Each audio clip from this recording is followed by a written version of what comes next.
Et reste plaisir de savoir que vous êtes si nombreux à suivre votre émission sans Zola. Veuillez vous abonner, commenter, partager massivement. Vous ne serez pas déçus. Parce que cette émission a pour but toujours d'évangéliser la parole de Dieu, d'édifier les enfants de Dieu, de l'UVO aussi, les enfants de Dieu, de donner aussi la force aux enfants de Dieu. Oyo balembi ko sambela, oyo azana désespoir, oyo azana likambunaye, ou bien oyo azana pour sa délivrance.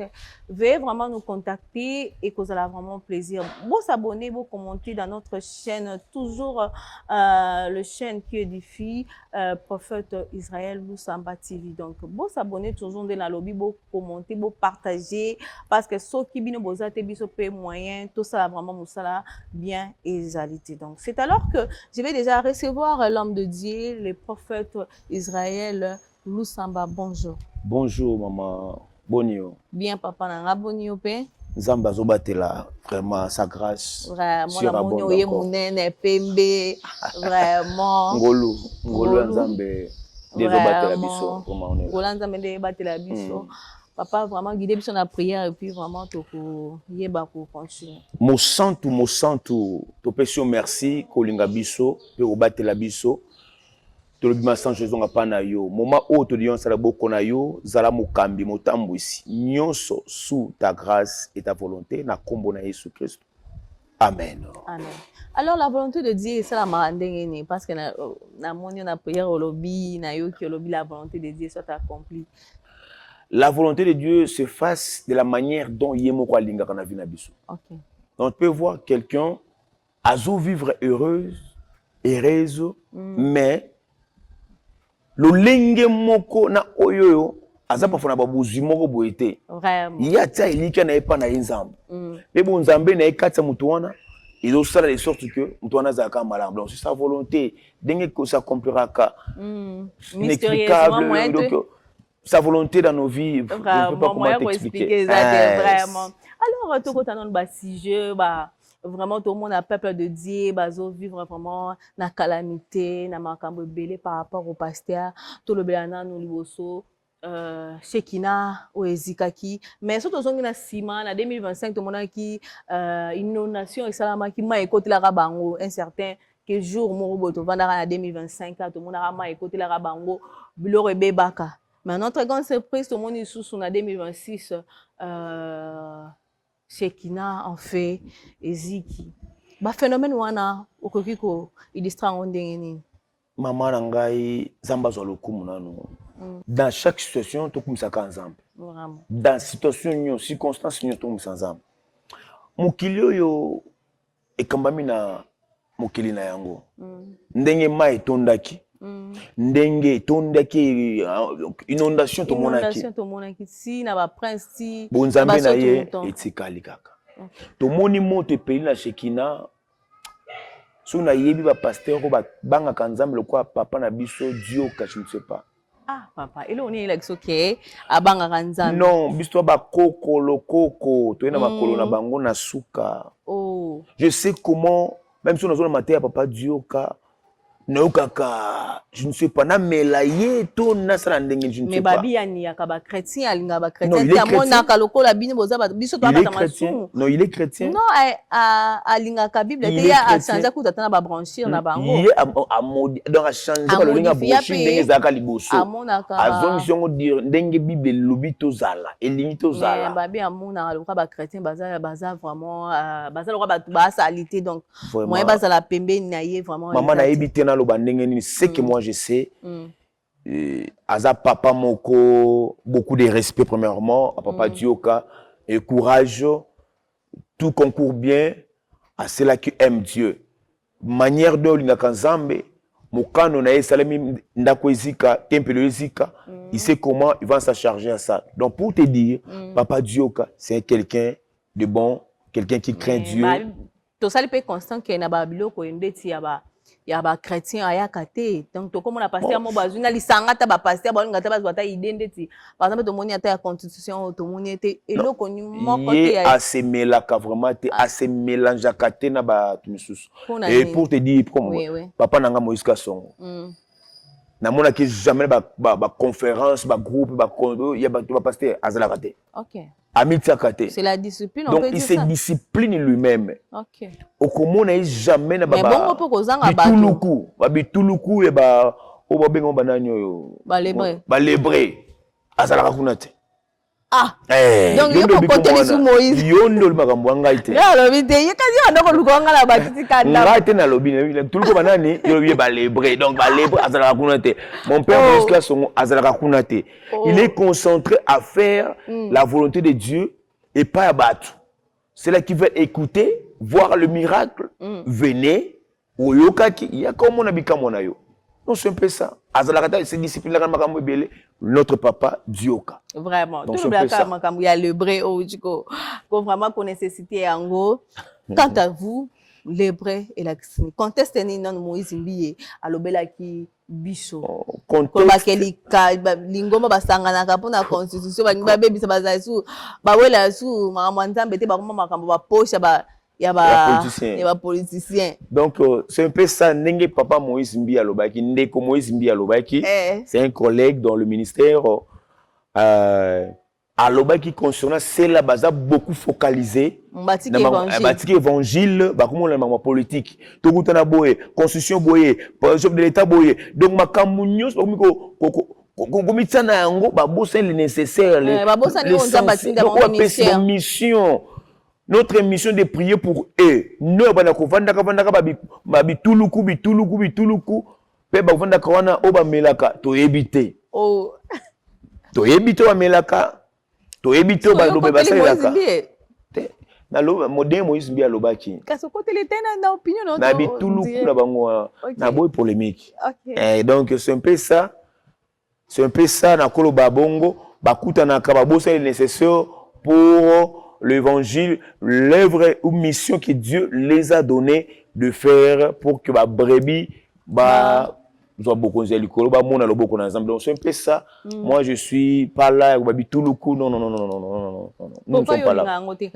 Non, je vois pas le nécessaire. Comment ça? Le nécessaire parce qu'il y a rien. Non, notre Dieu nous paye. Ok.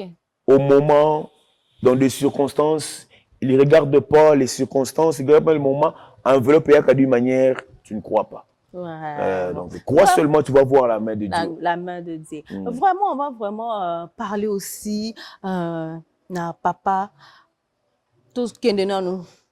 Mingi to qui na parti à Lubumbashi, automoni pasteur, apôtre, au bisonnion soto ebaki, un homme de Dieu, automando classé parmi les hommes de Dieu à Lubumbashi, to ya Kolwezi et pas parmi, à exemplaire, à vraiment Aza père au bichon soyebaki, mais aujourd'hui tout monde est dans cette étape avec une sœur de l'église, sœur wana balobi aya kapé na église mingi avant d'aka na église à la intercession, à ça ka ba service c'est bien église.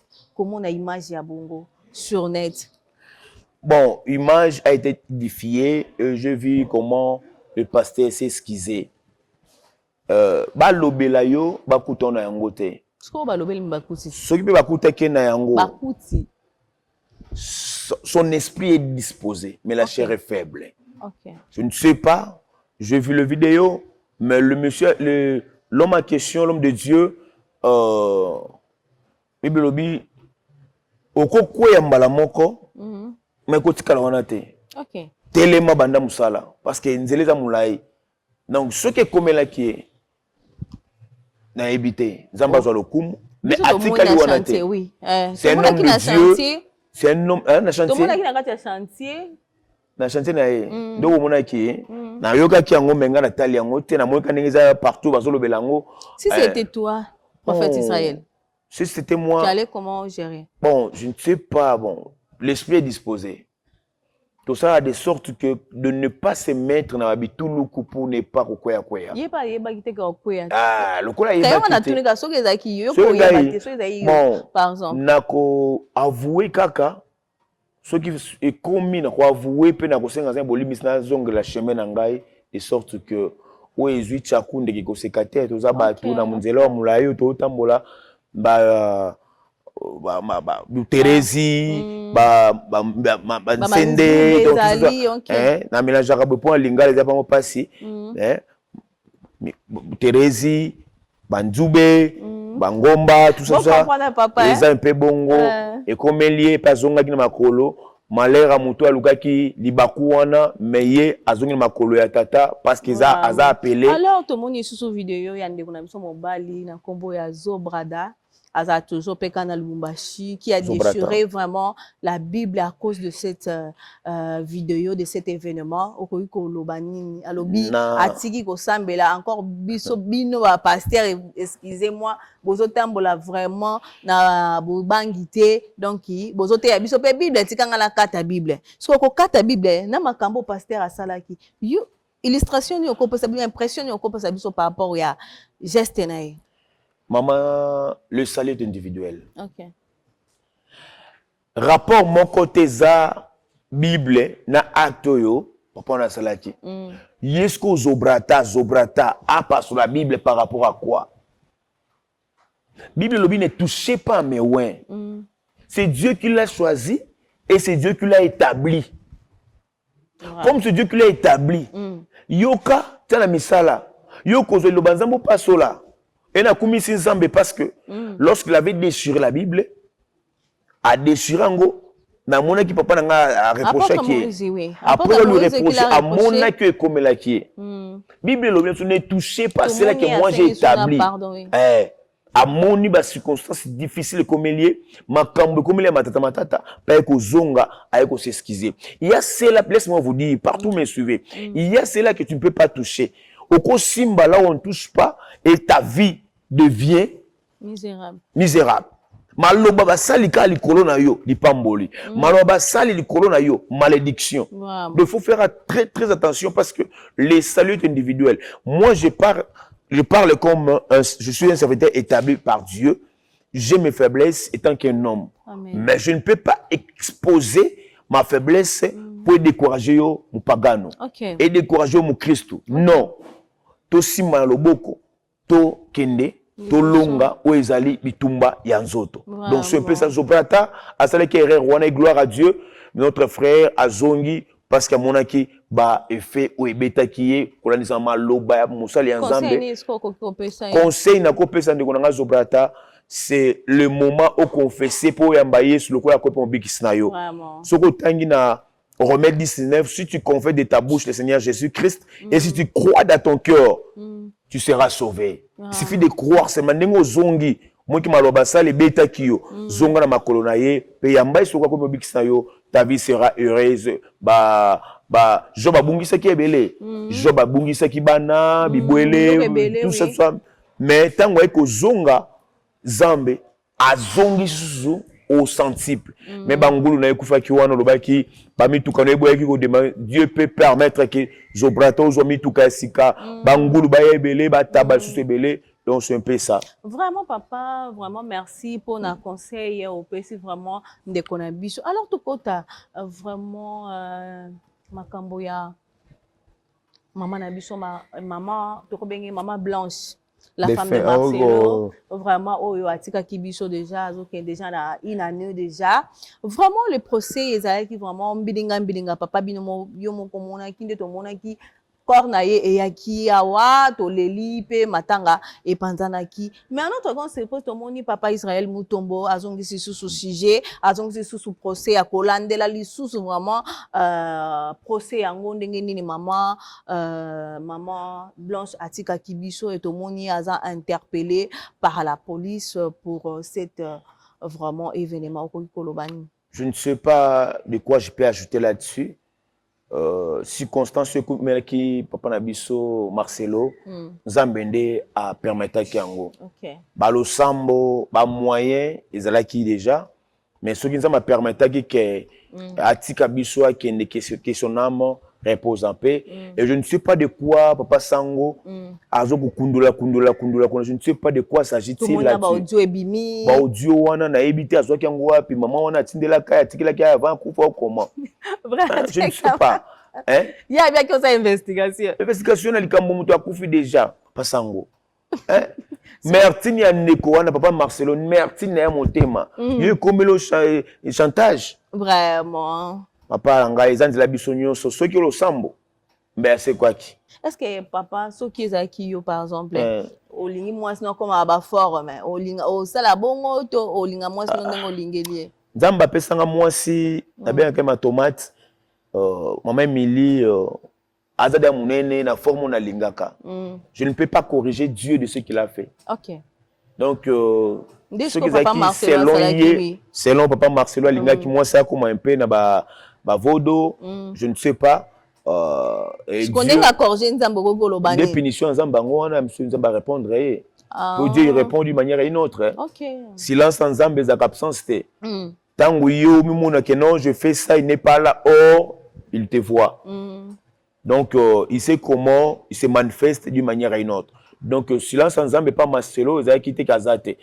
Voilà ça certaines réponses que Dieu a répondu.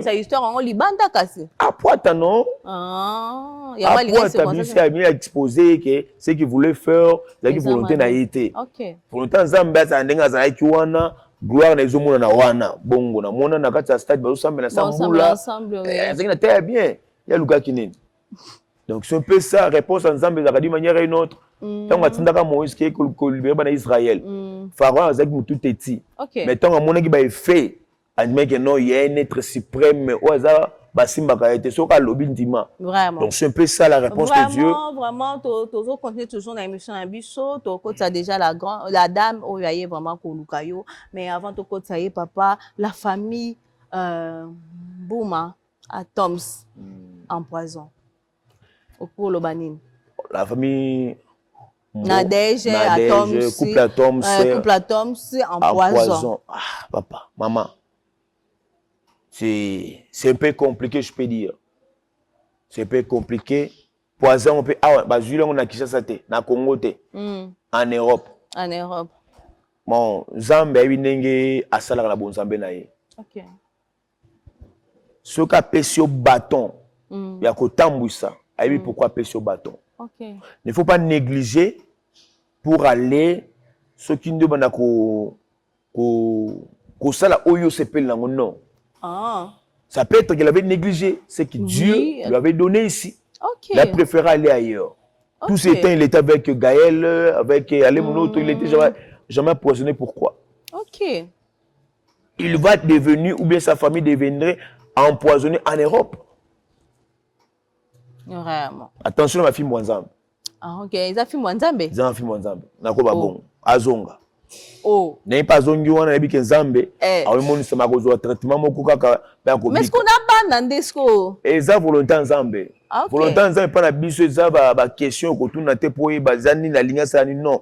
Aya no la d'une manière. Azonga ndeki nzaka. Azonga. Conseil au PC. Oui, papa Tom c'est j'aime votre couple. Votre couple. Manière azala kiliboso. Zongela Nzambe. Avec nous. Peut continuer. Donc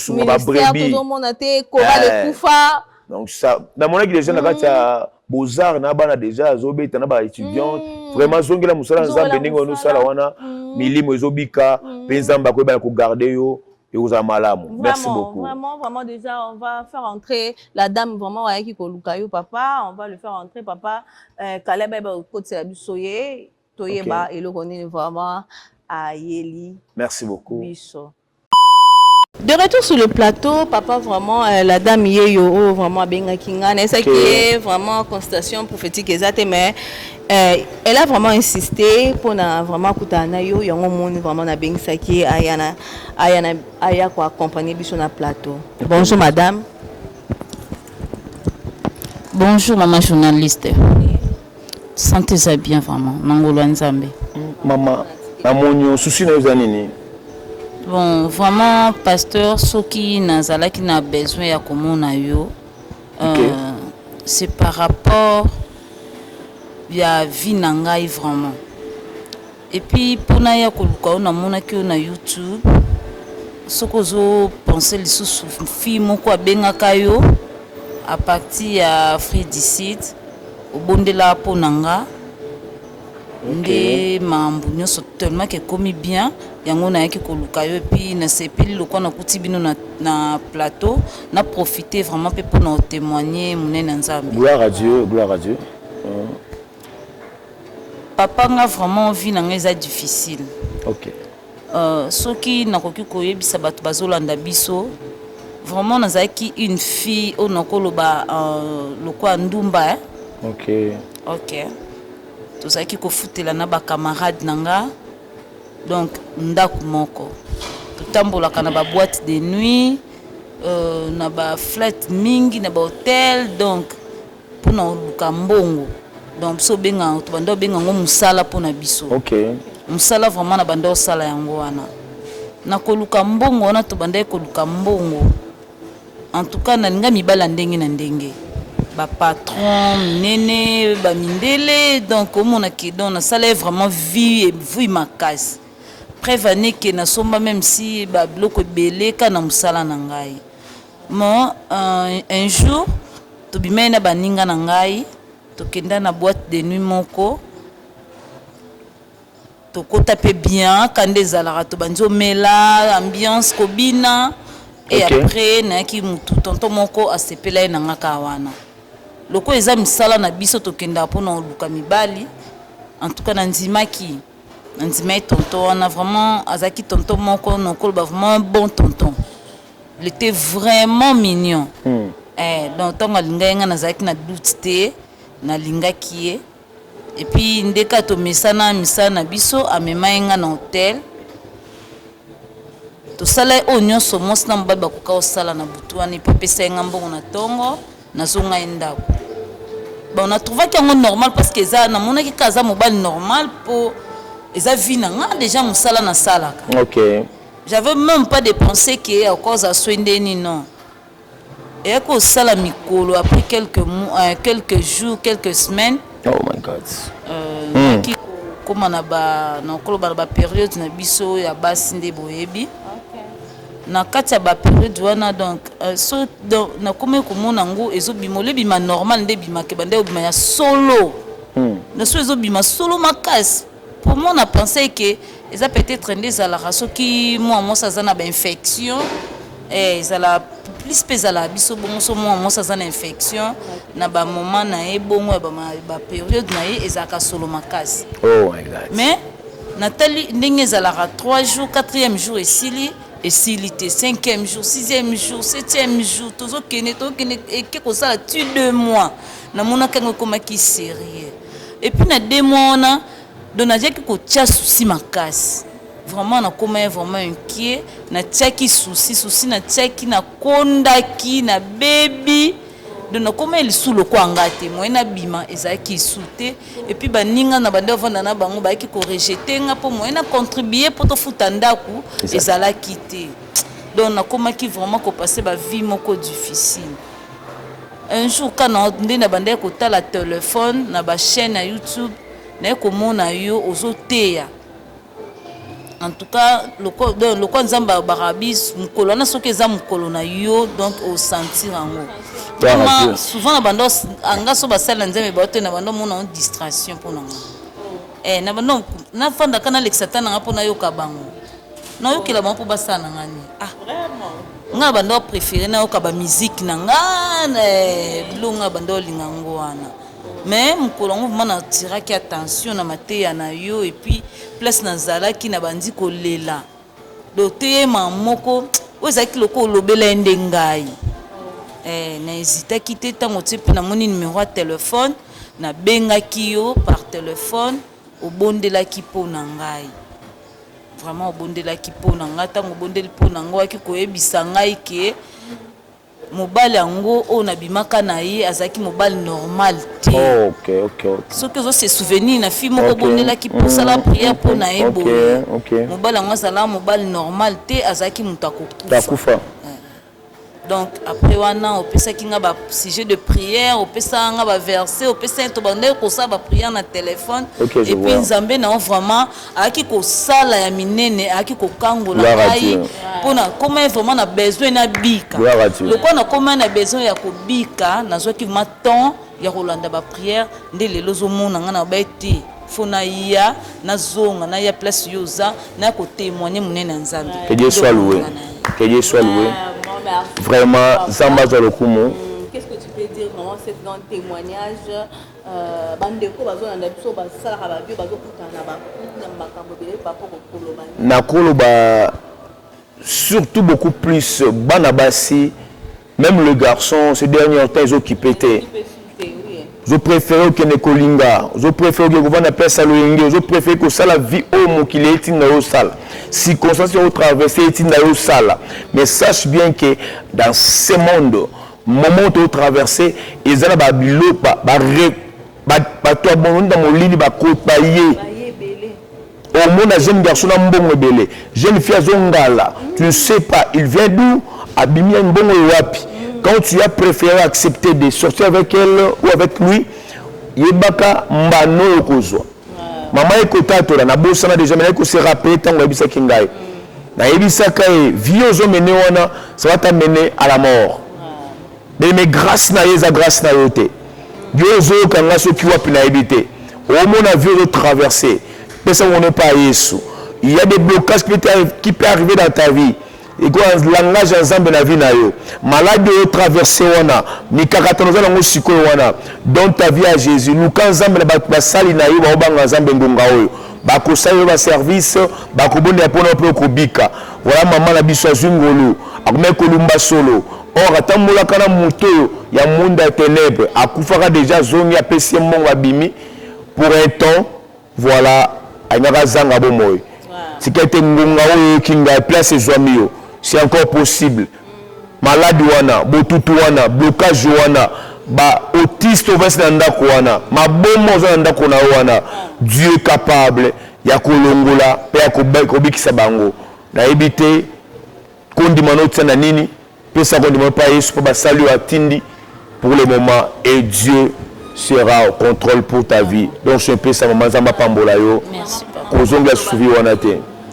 Okolobani po ba lobana ba lukana yo.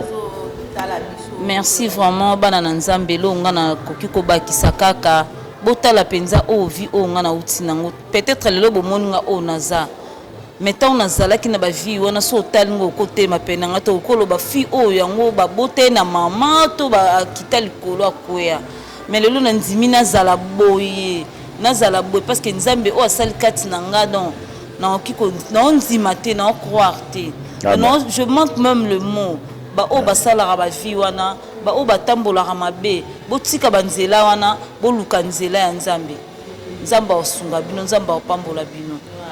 Merci beaucoup, merci vraiment pour ce grand témoignage papa déjà de comme na souka ton mot de la fin pour te clôturer. Qu'est-ce que tu peux dire aux enfants? Je voulais dire un numéro de téléphone na yo et puis te clôturer na biso. Nitasema kwa wale wote ya mbali unasikia Kiswahili hamsikia Kiswahili mutie tumaini na imani yenu kwa Mungu kupitia batumishi wake. Magonjwa yako shida uko nayo Mungu iko hai na iko na mamlaka ya kupatia wewe uzima uponyaji itakuja na kwa haraka. Pesa uonepa na Yesu penzambe wana kosala yo tozali wana notre numéro est disponible à tout moment ko benga biso tozana plus 243 82 069 57 64. Si tu nous appelles on peut t'aider. Il y a encore du temps benga biso na malade ozanango et Nzambe restauration pourra faire quelque chose. Merci beaucoup papa. Vraiment nous soutenons dans notre mission. Nabi ke bozake belé bozolanda biso. Bo soutenir biso ya ko benga ya ko koma ozana problème na yo nde papa ucholoba ozana problème na yo benga ye Nzambe akoyeba ko pambola. To kutena mbalasima bye et